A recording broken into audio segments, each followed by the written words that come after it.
da buradan gözüküyor.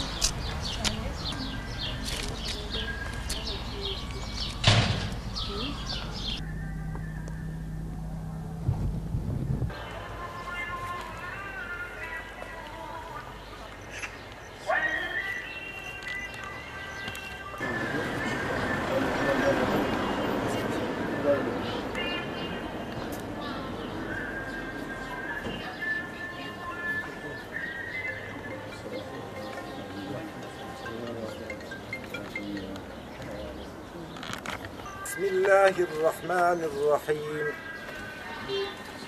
Tebârekellezî biyedihil mulku ve huve alâ kulli şeyin kadîr.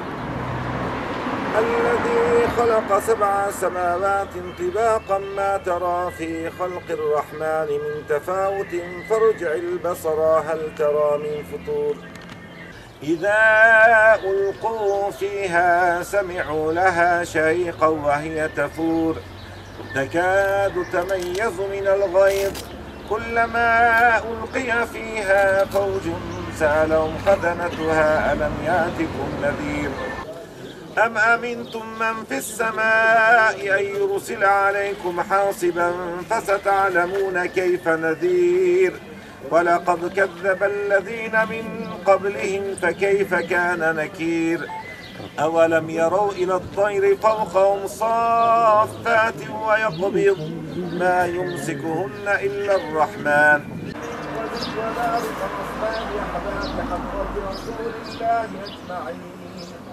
إلهنا مولانا لك الحمد فاعف عنا وعنهم أجمعين.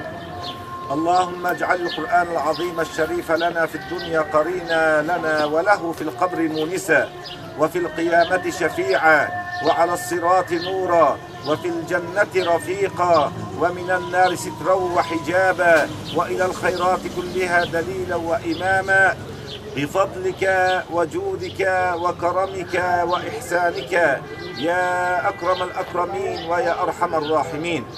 اللهم ارحمنا وارحمه بحرمة القرآن.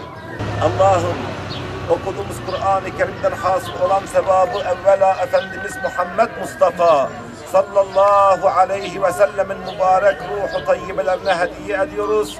Sen vasıl ve Efendimiz Muhammed Mustafa'yı bundan haberdar eyle Allah'ım. Yine hasıl olan sevabı özellikle şehidimiz İbrahim Bilgen abimizin ruhuna hediye ediyoruz. Sen vasıl eyle Allah'ım. Mekanını cennet eyle Allah'ım. Mekanını cennet eyle Allah'ım.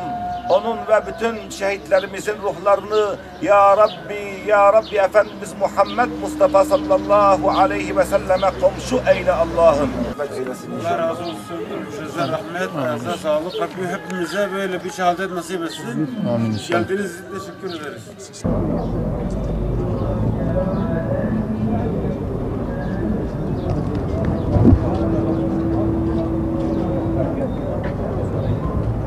Esselamunaleyküm. Mavi Marmara gemisinin 8. yıl dönümünde babamı şehadetini mezarı başında dostlarıyla birlikte andık, dualar ettik. İnşallah yaptığımız bu dualar Allah katında kabul olur ve babamın şehadeti kabul olmuştur. Aynı şekilde Filistin'in, Kudüs'ün kurtuluşuna vesile olur inşallah diye temennide bulunuyoruz. Rabbim gelen herkesten razı olsun. Rahmetli İbrahim Bilgen'in 8 yıl önce Gazze'ye yardım götürürken Mavi Marmara'da şehit olan 10 abimizden biri. Onu yakinen tanıyoruz, abiliğimizi yıllarca yaptı. Dava şuuruyla yetişmemize vesile olan bir abimizdi.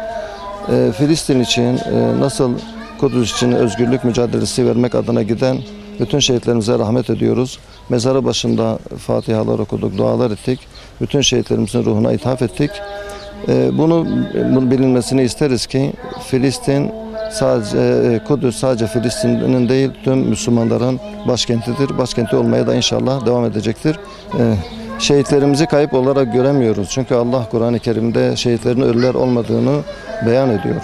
Onun için her ne kadar onlar şehit ettilerse bir ölür bin diriliriz mantığıyla özgürlüklerine inşallah adım adım ilerleyecek ve Filistin özgür bir ülke olacaktır inşallah.